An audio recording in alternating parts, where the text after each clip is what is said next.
Cameron green ने एक बार फिर कैच पकड़ लिया है। फिर कैच कहाँ पे था? गली पे था। फिर विकेट मिला, एम्पायर ने सही बताया कैच को।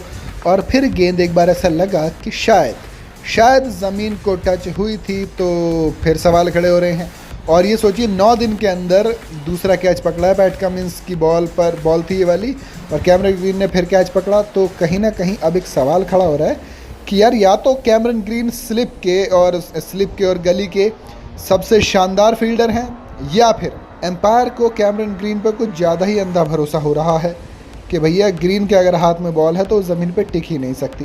मैं आपको बताता हूँ क्या हुआ। दरअसल बेस बॉल चल रहा है, एशेज़ चल रहे हैं। तो एशेज़ में क्या हो रहा है, बेस बॉल का इफेक्ट बहुत ज़्यादा देखने को मिल रहा है, उस पर भी बात करेंगे। लेकिन जब पहली पारी बेन स्टोक्स ने 393 रन पे घोषित की तो सब के सब हैरान रह गए। लेकिन कहीं ना कहीं ये बोल्ड डिक्लेरेशन थी और सही साबित हुई। जवाब देने ऑस्ट्रेलिया उतरी तो उस्मान ख्वाजा को अगर हटा दो तो पूरी टीम ने कुछ खास काम नहीं किया है। उस्मान ख्वाजा की शतक की वजह से ऑस्ट्रेलिया ने इज्जत बचाई है। 386 पे ऑल आउट हो गए, जिसमें कि 386 में से जो रन थे वो ख्वाजा के 141 थे। बाकी पूरी टीम की लंका लगी है। ट्रेविस हेड ने 50 मारे, कैमरन ग्रीन ने 38, एलेक्स कैरी ने 66, पैट कमिंस ने कप्तान में 38 रन मारे। लेकिन अगर उससे टेल की बात करें तो 14 रन पे 4 विकेट गिरे लास्ट में। लॉयन बोल्ड और हेजलवुड 1-0-1। तो ये जो है ना, ये कहीं ना कहीं सिरदर्दी की बात है। लेकिन बात होगी कैच की। और जब हमारा बैटिंग करना है तो जैक क्रॉली और बेन डकेट बहुत अच्छा खेल रहे थे।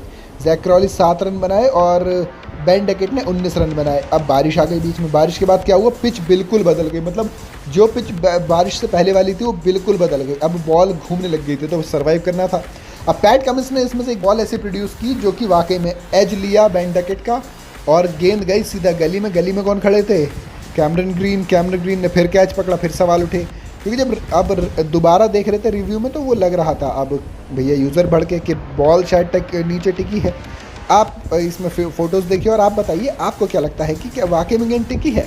क्योंकि लोगों ने फिर कमेंट भी किए ना, चीटर ग्रीन और ये सब की। आईसीसी ने बोला कि भैया बहुत शानदार कैच है। तो अब सवाल यही उठ रहा है कि क्या बोला जाए, चीटर ग्रीन के या शुभमन गिल याद आ रहे हैं। याद है ना, शुभमन गिल जब आउट हुए थे तो वो उसमें तो रोहित शर्मा से लेके सबके एक्सप्रेशन ये आ गए थे कि भैया क्या करा जाए, मतलब क्या ही करा जाए। तो अब आप कह सकते हो कि मतलब देखो, अपना अपना ओपिनियन है, आपको जो लगता है आप वो कहिए।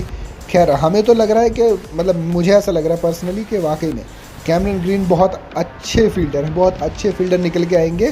तो इतने लंबे चौड़े हैं, ऊपर से रीच बहुत ज़्यादा है।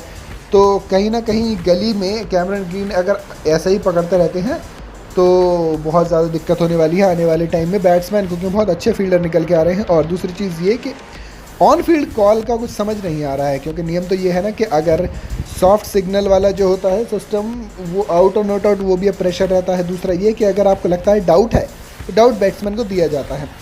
अब आप बताइए, मुझे तो बस बोल दिया मैंने जो बोलना था।